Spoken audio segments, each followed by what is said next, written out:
So hey guys, welcome back to the channel. This is a story about what if Naruto snaps at Kakashi Chunin exams. Part 3.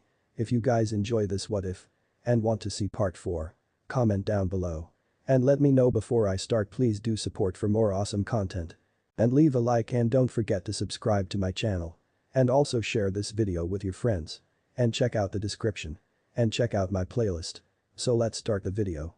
Kakashi sighed as he entered the village. He was out in the woods looking for his student, yet there was no trace of him. Even with his tracking dogs, he couldn't find him.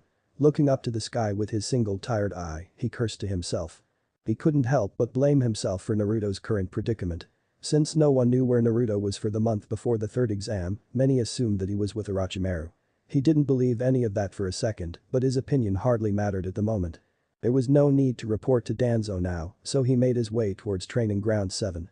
Expecting some free time of staring at the monument, he was surprised to see the familiar pink-haired girl running towards him, followed by her black-haired teammate. "Kakashi-sensei, is it true what they say?" she asked with trepidation, lacing her voice. "Is it true that Naruto is a traitor?" Kakashi sighed before smiling slightly, placing his hand on her shoulder. "No, it's not true. I'm sure Naruto would never become a traitor," he finished, squeezing her shoulder reassuringly. "The dope must have realized how pathetic he was and decided to run away," Sasuke said with a scoff while looking away from the two. It was then that he felt a harsh pain on his face and he found himself sprawled on the ground. A hard look covered Kakashi's face and in a flash he was standing over Sasuke's prone body with his arm outstretched. "I've looked past your arrogant behavior for a while now," Kakashi began with a cold voice. "I even stood up for you when we were late for the exams. I always tried to swerve you away from your arrogance, to make you see your fellow comrades as your equals. But even today you see them all beneath you. Well, let me tell you something." He lowered himself and looked directly into Sasuke's eyes. "Naruto was always stronger than you." With his eyes wide in shock, Sasuke watched as Kakashi turned around and left the training ground, followed by Sakura. The words of his sensei struck him deep and for the first time, he didn't know how to feel. He wanted to be angry and shout to show that he was better than everyone. Yet, at the same time he felt revulsion and regret for his actions. He wanted to scream, but he settled for an angry growl. With his jumbled thoughts, he turned around and left in a hurry. Orochimaru screamed in anger as he finished reading the scroll on his desk. Killing intent rolled off of him in waves, scaring anyone in near vicinity. It was even worse for the Sound Four who were kneeling only a few feet away. They almost passed out from the sheer amount the man was producing. "Is he everything alright, my lord?" Seiken asked with a trembling voice. "No, it's not alright," Orochimaru shouted angrily. "First Kabuto died, then that fucker Danzo won't give me the Uchiha." He screamed again and kicked his desk away. "Fucking Uzumaki. Should we head out and collect the Uchiha, Orochimaru-sama?" Kidomaru asked. "No," Orochimaru replied, calming down slightly. "Danzo will watch him like a hawk from now on. There is no chance to enter the village undetected now." He growled angrily as his eyes landed on the scroll. He was hoping that even though he didn't capture Naruto, Danzo would fulfill his end of the deal. But Danzo didn't give him Sasuke. And that pissed him off immensely. He lost his best underling in this failure of a deal and didn't even get anything in return. Now he couldn't even send his men to Konoha to capture the boy because Danzo would be there to stop them. His plans were crumbling to dust right before his eyes. "What is the plan then, Orochimaru-sama?" Seiken asked without a stutter, seeing his leader calm down a little. "I need a new body," Orochimaru said without looking at him. "Everything else is of no importance to me now." He didn't spare them another glance as he left the room. Naruto groaned as he woke up. His entire body was stiff and moving only induced pain. Relaxing, he realized that he didn't feel the hardness of the forest ground, but the softness of a mattress. His body went into shock still at the thought of being captured while unconscious. He didn't hear anything around him and dared himself to open his eyes. He was met by a wooden ceiling with. On his left was a wooden wall with a beautiful painting of a single sakura tree, and on his right a desk filled with makeup stuff and a mirror leaning on the wall and a bookcase on its side. There was also a window by the bed that showed the already darkening sky and a nightstand with a lamp, as well as two doors which led outside and to the bathroom. Straining himself, he sat up and saw that he was only in his boxers. Looking around, he tried to find his gear. Luckily, his pouches were on the desk and he quickly threw the covers away before getting out of bed. The first step made him stumble and a sharp pain passed through his midsection. He grabbed his side and stifled a groan before steadying himself. With two more painful steps he reached the desk and grabbed his pouches. He was just about to strap them when the door suddenly opened and his head snapped toward it. One of the most beautiful women he had ever seen entered the room.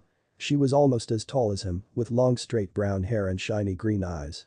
She was wearing a red silk short-sleeved kimono that reached her thighs, which did nothing to hide her beautiful curves. Her face was that of an angel, and her soft fair skin seemed to glow in the dim lights of the room. The moment she saw him standing there, she flashed him a beautiful smile and entered. "I'm glad to see you're awake," she spoke with a soft and melodic voice, truly fitting with her physical beauty. "You were asleep for 3 whole days. We were worried." Snapping out of his shock induced by her beauty and her voice, he processed what he heard. 3 days. That was almost as long as when he passed out after fighting Gaara. His face hardened then. "Where am I, who are you and why am I here?" Seeing his tense posture, the woman smiled.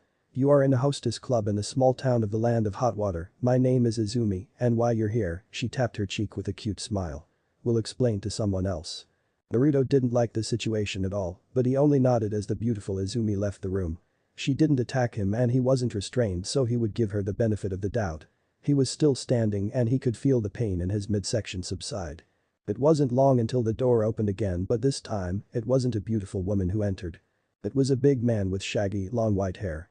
Naruto was immediately on edge when the man entered and he shifted his body more for running away than fighting. He could feel power rolling off the man and he knew he could not defeat him. The man closed the door behind him and stared at the boy. Seeing the boy's stance, the man broke into a grin. "Glad to see you up and running, brat," he began. "I thought you'd be napping for a few more days at least. Your intestines were like a mashed potato when I found you." "You found me?" Naruto asked the man. "Why am I here? Who are you?" "You are here because this is one of my rare safe spots that only I know. And for who I am," the man then grinned widely and dropped in a wide stance. "I am the great and powerful Jiraiya." Naruto looked at him skeptical before his eyes widened in realization. "You're the guy who wrote Icha Icha Paradise." Jiraiya positively beamed at the boy and pulled out the book in question before rushing to the boy. "You know of my work?" he asked excitedly as he waved the book around. "Hell yeah," Naruto replied and snatched the book from the man's hand. "Now I can finally read the second chapter." Jiraiya pouted at the loss of his book but grinned again. "I'm happy to see the next generation growing up splendidly." Yeah, Naruto said absent-mindedly as he stored the book safely in his hip pouch and placed both pouches on the desk. He then crossed his arms across his chest and looked at Jiraiya. "I'd like to get some answers now." Jiraiya nodded. "Sit on the bed, this will take a while," he said and sat on the chair by the desk. Seeing the boy sit, he began. "But first I want to know why Uzumaki Naruto was branded as a traitor for cooperating with Orochimaru." Naruto's eyes widened at the fact that the man knew him. "You know who I am?" Jiraiya nodded. "How?" "Later," Jiraiya replied. "Now answer me." Naruto clenched his fists in anger. "Danzo set me up. He sent me on a mission to locate a possible enemy camp, but instead of some no-name ninja, I was met by Orochimaru and his lackey. Orochimaru then left, so I only fought Kabuto. He was stronger than I thought, but he underestimated me greatly, so I managed to kill him. He managed to cut me up nicely though." Jiraiya frowned. "Why did Danzo set you up? Did they tell you?" "Yeah, he wanted them to erase my memory so he could turn me into one of his root ninja," Naruto said with an angry nod. "Danzo wanted you under his thumb from the moment the Kyuubi was sealed inside you, so I can see that happening," Jiraiya said. "I don't see why Orochimaru would do that for him though. Did they tell you why?" Naruto shook his head. "They only told me what I told you." "So he branded you as a traitor out of necessity. No one would believe you if you told them about Danzo, and he could freely take you after you've been captured," Jiraiya said thoughtfully. "You're lucky that I found you then."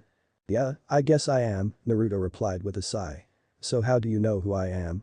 I don't think I've ever seen you before." "You haven't," Jiraiya said and smiled. "But I've seen you when you were just a baby. You look just like your father, it made me cry. Now you look even more like him, though you do have some of your mother's characteristics." Naruto was now shocked beyond belief. "Why, you knew my parents?" "Of course I did," Jiraiya replied with a small laugh. "I trained your father after all." "Who were they?" Naruto asked the man. Jiraiya gave the boy a sorrowful smile. "Your father was one of the strongest and kindest men I've ever had the chance to meet, and your mother was one of the most beautiful women with a gentle heart and a strong temper. They were Namikaze Minato and Uzumaki Kushina." "Why Yondaime?" Naruto gasped. "He was my father." Jiraiya nodded and the boy lowered his head. "I see." Now that he found out that the Yondaime was his father, he suddenly understood why the Kyuubi was sealed in him. If the Hokage wouldn't be willing to sacrifice his child, then who else would? It didn't mean he liked it, but he understood. "I was also your godfather," Jiraiya suddenly added. Naruto's head shot up and anger flashed in his eyes. "Why weren't you there for me then?" Jiraiya sighed sadly. "I had a spy network to run. For years after the Kyuubi attack I had to scout for possible attacks. Konoha was in shambles, any hidden village could have destroyed us completely. I couldn't take a baby with me on dangerous missions, he rubbed his eyes. I would have met you after I finally had time, but I knew I could never stay for long, and I never knew when I would be back. Naruto gripped his forehead and shut his eyes tightly, holding back tears that threatened to spill. He didn't know how to feel after hearing all this information. Do you have a picture? He asked quietly. Jiraiya nodded and pulled out a small photo out of his pouch before handing it to Naruto. The moment the boy saw the contents of the photo was the moment when the tears broke through. In the picture, two people sat on a grassy clearing. A smiling man with spiky blonde hair and blue eyes was holding a beautiful red-haired woman with violet eyes. The happiness of the two was directed at a somewhat big lump on the woman's stomach. She was pregnant. With Naruto. The boy bit his lip to choke back a sob as he looked at the photo. After a minute he put the photo aside and wiped his tears away. A small and sad smile adorned his face. After all these years of wondering about them, I finally know. They loved you, Naruto, Jiraiya said. More than anything in this world. Naruto gave the man a thankful look and smiled. Thank you for telling me. Jiraiya waved him off and wiped a tear of his own before the boy could see it. It was due time to tell you. I asked Sarutobi to let me be the one to tell you, but I never thought it would take so long. Gigi knew? He asked slightly surprised. Who else knew? Aside from the two of us, there was only one other person who knew, Jiraiya replied. I don't know who else figured it out though. I mean, you're the spitting image of your father. Naruto gave a sad chuckle. Can you tell me about them? Jiraiya sighed sadly. Not today, I'm sorry. I have to leave today, and I still have to tell you some very important things before I go. I understand, Naruto said with a sad expression. I'll tell you all about them when I return though, Jiraiya said with a small grin. And I have plenty of stories. Naruto chuckled quietly as his mood was slightly lifted. Fair enough. So what else do you have to tell me? First, I want to give you something, Jiraiya began as he pulled out a scroll and offered it to the blonde. During the Kyuubi attack, your parents' house was destroyed. This was the only thing I managed to salvage. What is it? Naruto asked. Open it. It belonged to your mother, Jiraiya replied with a small smile. And Naruto did. Unrolling the scroll and unsealing its contents, a single item fell in his lap. The blonde took it in his hands and gaped a little. It was a tanto about the length of his forearm. Its white sheath shined in the dim light of the room. The handle was black and had a white strap wrapped around it. It also had a shiny gold guard. Taking a hold of the handle, he pulled the beautiful weapon out of its sheath, revealing the blade. It looked like a normal katana blade only much shorter. The blade was shiny and only by looking at it, Naruto could tell it was sharp. Extremely sharp. He swung it around a few times, reveling in how light it was. It was a perfect fit for his hand, nothing like the Anbu Ninjato he used before. Sheathing it, he put it to his side and bowed his head to Jiraiya. Thank you, he said. A lot. Jiraiya laughed lightly and waved him off. Don't mention a kid, he said and pulled out two more scrolls. I'm not finished though, I still got something for you. This scroll, he held one scroll a little higher. Have your new clothes. Your old ones were full of blood and dirt, so I figured new clothes would be better. And this one, he raised the second scroll. Contains necessary material for one of your father's signature techniques. Naruto's eyes widened. My father's. The Rasengan, Jiraiya said and opened his palm. Moments later a ball of wildly spinning chakra materialized in his hand. Naruto looked at the small ball of destruction in wonder. It's a ball of condensed chakra capable of destroying practically anything. Awesome, Naruto whispered in excitement. It is, Jiraiya replied with a grin and took the third scroll. From it, he unsealed a single balloon filled with water. This technique is learned in 3 steps. This is the first one, soon the balloon in his hand began to expand in certain places. Then it began to distort until it popped and the water spilled on the floor. Jiraiya chuckled sheepishly and scratched the back of his head. Well, you might want to do that somewhere else. So I need to use my chakra to pop the balloon? Naruto asked. Jiraiya raised a brow at the boy's quick thinking and nodded. Seems simple enough, Naruto said scratching his cheek. What are the other 2 steps? This time Jiraiya grinned. You will have to find out those by yourself. Naruto looked at him blankly. Jiraiya laughed again. I know you'll have no trouble doing that, trust me. Naruto sighed. Well, I can't really complain. You've already given me so much. As I said, don't mention it, Jiraiya replied. You can begin training tomorrow. But now I want to go through some things with you. What are they? Naruto asked. I'm going back to the land of fire to find a certain person before Danzo does, Jiraiya began in a serious tone. While I'm away, you have to be careful. You are safest here and you can trust Izumi. Don't leave the club during the day and avoid the streets during the night. Well, I doubt Konoha would send teams out of the country so soon, I don't want to risk it. You can safely train inside, but don't destroy anything. Naruto nodded. Alright. Do you know when you'll be back? I'll be away for at least a week, Jiraiya replied and stood up. I expect you to master the Rasengan by then. I will, no doubt, Naruto replied with a smile. No doubt at all, Jiraiya said with his own grin.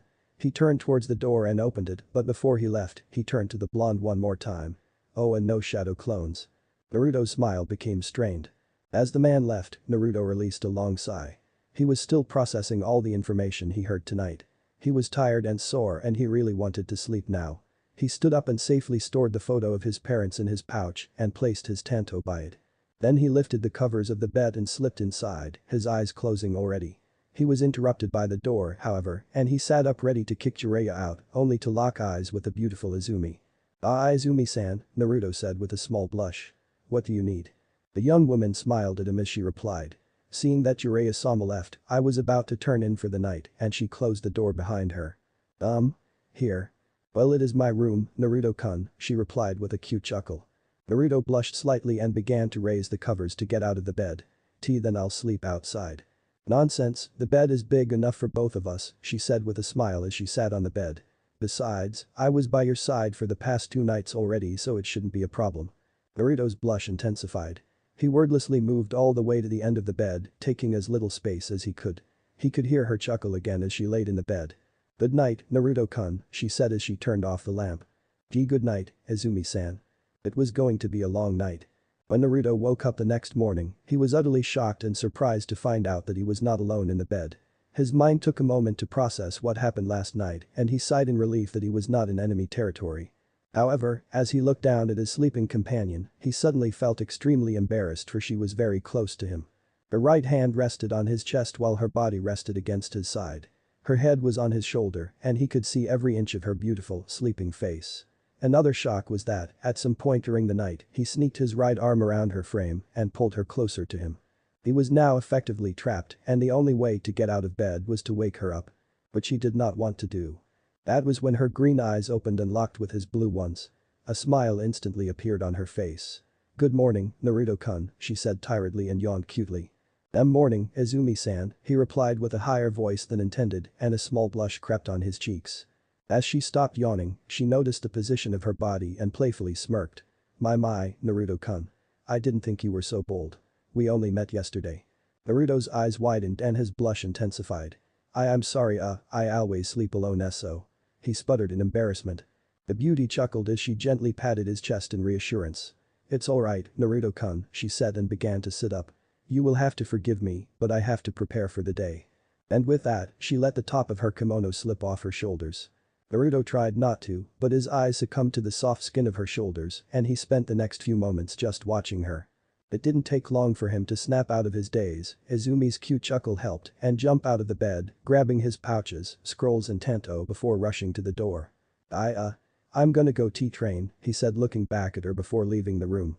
Her amused chuckles could still be heard through the closed door. Finally getting his embarrassment under control, he looked around. He was in a wide hallway which led to another door with a stairway branching in the middle. He remembered Jiraiya telling him he could train inside, but he didn't really want to do that in the middle of the hall. So he went to the only other available door. Opening it, Naruto found himself in a room that seemed more like a dance studio. It was bigger than Izumi's and the walls were covered by mirrors. Even the door had a mirror on its back, so it didn't disturb the wide visage reflection. It was calm and quiet, perfect for any kind of training he did. He was still only in his boxers though, so he dropped everything on the floor except for a single scroll. Unrolling it, he unsealed its contents. Seeing the pieces of clothing appear in his hands, Naruto began to dress. Black pants and his knee-high shinobi sandals came first. There were no gloves or his sleeveless shirt. Instead he had a sleeveless mesh shirt and a short-sleeved gray kimono shirt. He didn't complain though as he put them on. Last of the items was his forehead protector. He sighed as his finger traced a leaf symbol on the metal plate. He wouldn't wear it yet, not until he cleared his name. With a heavy heart, he stored it in his pouch. Stretching out, he thought about what he should do first. He was interested in the technique Jiraiya showed him, but first, he wanted to familiarize himself with the tanto of his mother. Taking the short blade off the floor, he pulled it out of the sheath. He gazed at the shiny blade and swung it a few times. It was really light yet it looked like it could block any attack. Naruto then began going through the katas he learned while training with Danzo. His body moved gracefully, going through the motions with great care. He soon realized that the style he knew was not suited for the weapon he was using. Since the Tanto was shorter than the Ninjato, he needed to get closer to his opponent and the style he used didn't prepare him for that. He would have to do something about it if he ever wanted to use the weapon skillfully. Sheathing the blade, he placed it on the ground before picking up the second scroll. He unsealed a single water balloon and held it gently in his open palm. Now he just had to pop it with only his chakra. Simple, right? It wasn't though, as he spent the next 10 minutes looking at the balloon that was only expanding horizontally. It didn't pop and the seemingly easy task became much harder. Naruto did not give up though and he spent the next few hours trying. He forced his irritation down as his progress was non-existent. He really wished Jiraiya gave him more tips. There was an all-around somber mood in Konoha. The village was mostly repaired and its occupants began to return to the lives they had before the fiasco of the Chunin exams. Ninja began to take on missions and the trade routes began to flow once again. A certain group of Konoha genin was more somber than the others though. Team 7, 8 and 10 gathered at the training ground 7 for the first time since they graduated. The excuse was to train and bond as Konoha shinobi, yet there was no training today. One person was on their minds. Uzumaki Naruto was a true mystery. He was the dead last of their class, yet he was the strongest of them during the final exam.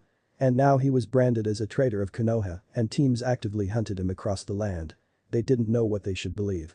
Their sensei told them to believe in Naruto, yet many spoke differently. This gathering was also for the purpose of deciding where they stood. There was a heavy silence for a while now and one finally had enough of it. This silence is really troublesome, Shikamaru began from his sitting position. Sakura, you called us here so start talking. Sakura, now the center of attention, steeled herself. Do you believe what they say? She asked. Do you believe that Naruto is a traitor? Another bout of silence ensued. What do you believe in? Shikamaru asked back. I believe that he is not a traitor, Sakura said with resolution. Sure, he did pranks as a kid, but he would never go as far as to betray the village. And that is my answer as well, Shikamaru said. I would sooner put my hand in a fire than think that for a second. And he meant every word. Other than Danzo, he was the only one who paid enough attention to realize that Naruto wore a mask. He didn't know why or what hid behind it, but he knew it wasn't a traitor. But they found evidence. Ino suddenly exclaimed. They could have easily been framed, strange enough, it came from Kiba. He might have not known about the mask, but he knew he had fun pranking others with Naruto. It is highly possible, Shino said. It was something his father told him about the blonde and what he held that spurred him to comply. And if they're not? Ino asked. Then we won't hold back, Shikamaru said resolutely. But until we see him again, I will believe they are. Right. Chubby Akimichi exclaimed. Naruto loves ramen and no one who loves ramen would be able to be bad. Ino sighed as she palmed her forehead. Her eyes then darted between the two who had yet to say anything. Hinata was unusually calm, her usually blushing cheeks were pale and her hands rested by her sides. Sasuke on the other hand was fidgety and restless. It was strange seeing the two practically switch personalities so suddenly. What do you think, Sasuke-kun? She asked a boy whose head snapped towards her. His eyes were wide and brimming with emotions ranging from anger and confusion to disbelief. I am him. There's no way that the dobe went rouge, Ichiha replied angrily.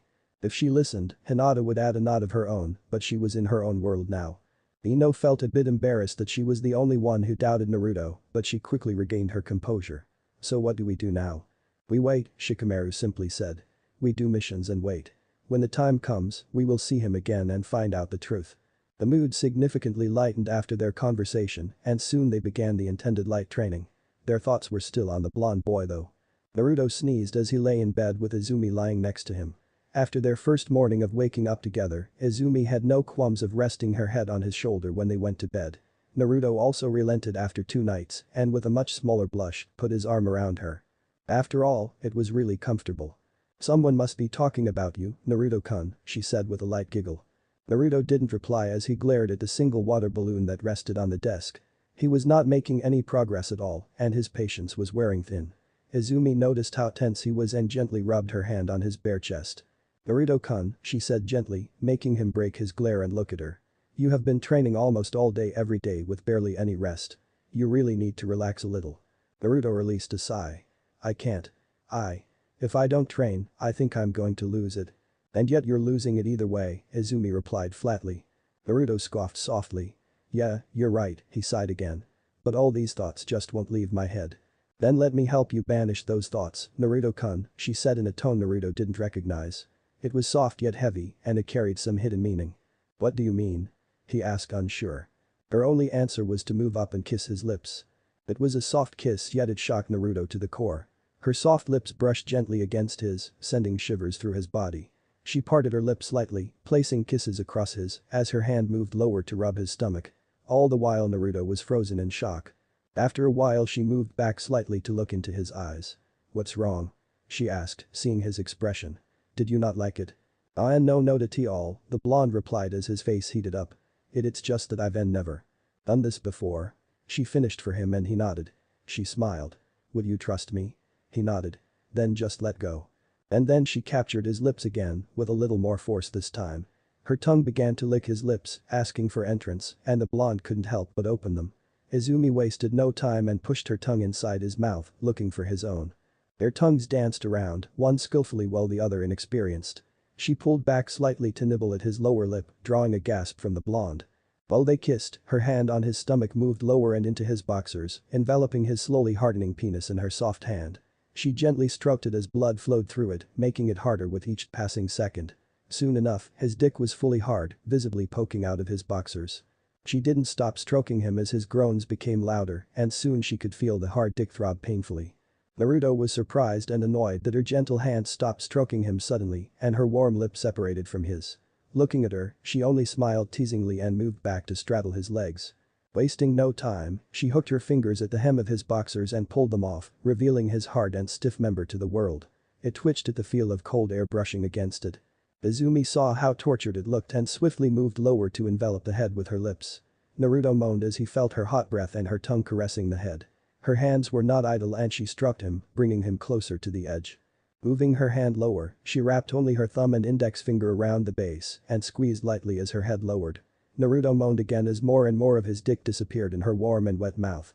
Her tongue danced around the hard rod, licking it and coating it with her saliva. She could feel the throbbing veins with the tip of her tongue. With another loud moan, Naruto came inside her mouth, coating her throat with his cum. Feeling the first drop of the hot liquid hit the back of her throat, she pulled back, letting only the head stay between her lips.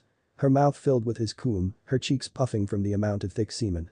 Some of it managed to sneak through her lips, and a trail of cum trailed down her chin.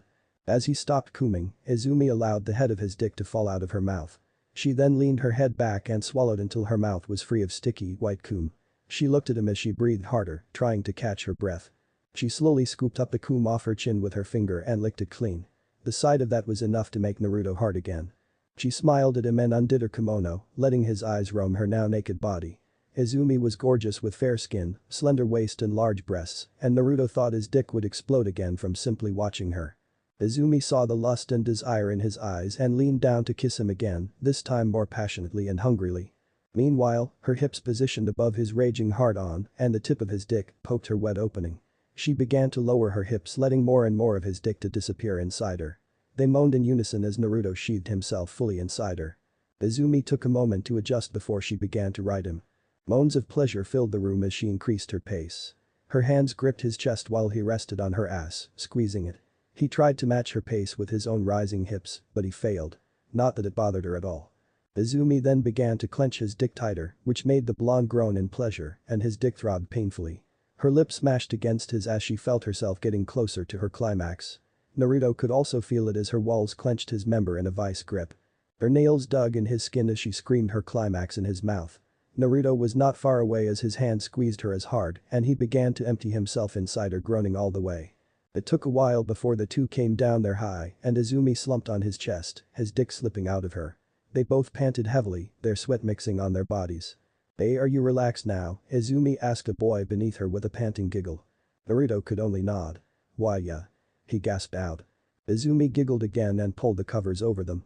With their breathing back to normal, she rested her head on his chest while he wrapped his arms around her waist.